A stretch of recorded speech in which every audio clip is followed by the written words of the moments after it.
So, one of the hardest things you do as a nurse is coding a patient, meaning someone's heart or breathing stops, and you try to keep them from dying in front of you. But in the age of COVID, this all changed.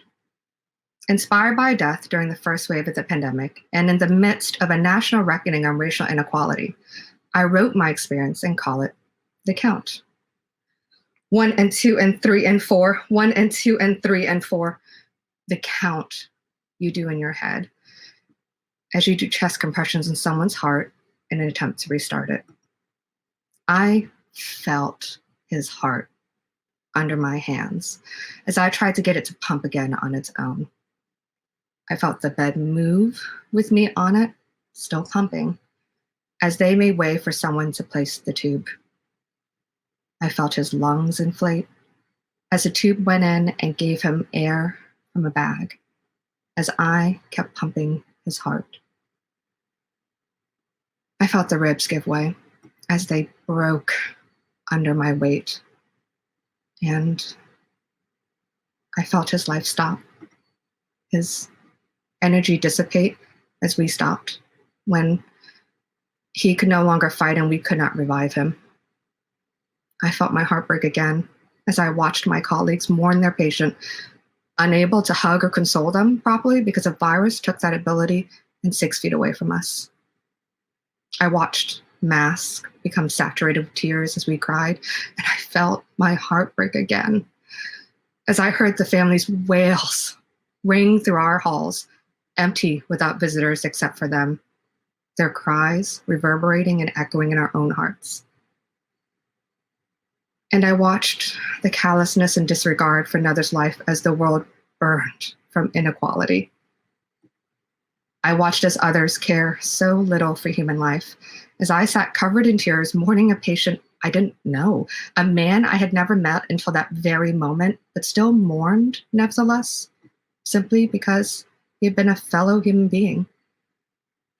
I sat here and wondered, how am I supposed to keep doing this, keep feeling like this, when it will only happen more frequently and more regularly as a second wave hits?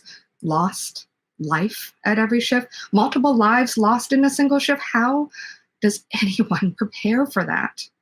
Especially when it's your patient, someone you cared for, spoke with, looked after, when their family wasn't allowed to sit with them.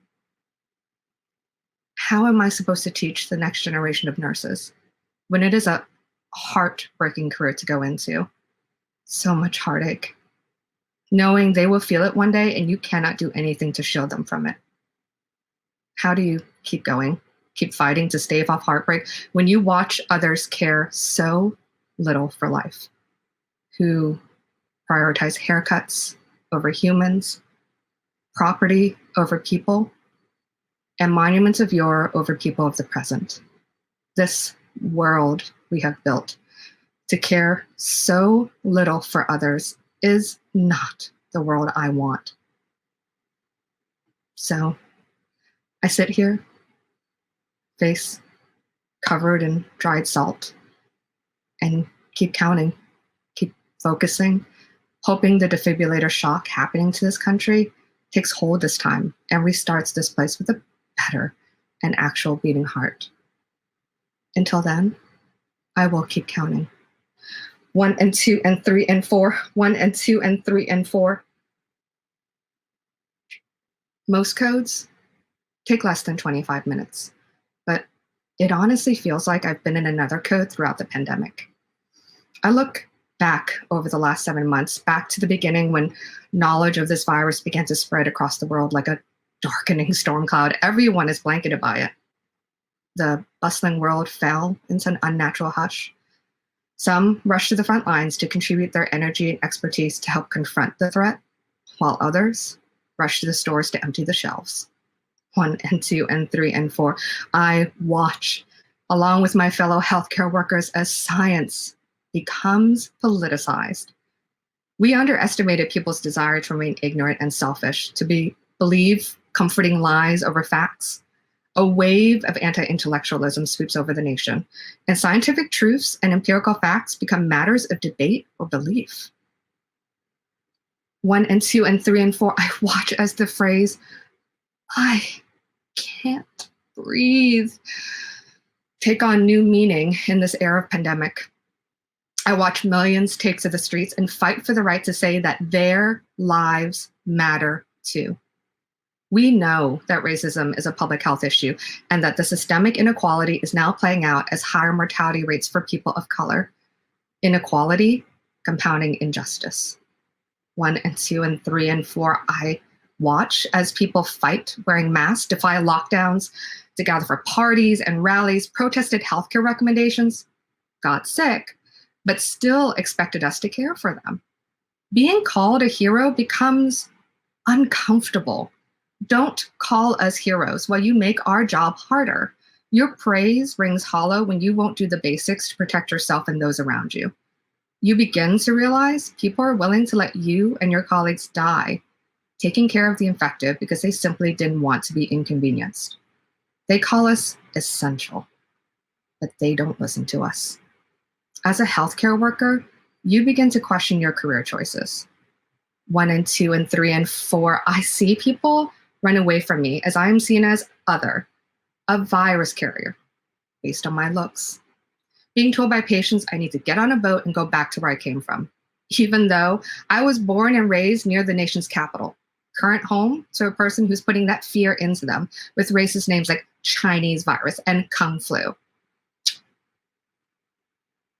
1 and 2 and 3 and 4, I watch as over 1,000 fellow healthcare workers die because they decided to care for someone with the virus, because they did their job without accessibility to proper PPE or safe policies. I also watch as others succumb to the PTSD of being in this fight, having to see so much death all the time, and some take their own lives because the mental strain was too much. 1 and 2 and 3 and 4, healthcare workers joined up to be in service of others, but we didn't join the armed services. When we became nurses and doctors, we didn't think we'd die while doing our jobs. No one goes to work wanting to die. Always wondering in the back of my mind, am I next? 1 and 2 and 3 and 4, I see my coworkers have discussions on who should get their pets if they should get this sickness and die. Because talking about who should get your pets is a lot easier than talking about who should get your kids. 1 and 2 and 3 and 4, I watch in horror as 225,000 Americans die without any shred of remorse shown by those who are supposed to safeguard the public health, those who swore an oath to protect us. 1 and 2 and 3 and 4, I fear for the future. I imagine people thinking their voice doesn't matter, that their vote doesn't matter, so they silence themselves instead of shouting for change, for justice, for sanity. 1 and 2 and 3 and 4, I see people thinking one more vote couldn't make a difference. See that belief replicated thousands of times over so that the tide could not be turned. 1 and 2 and 3 and 4, stop compressions. Let's call it time of death.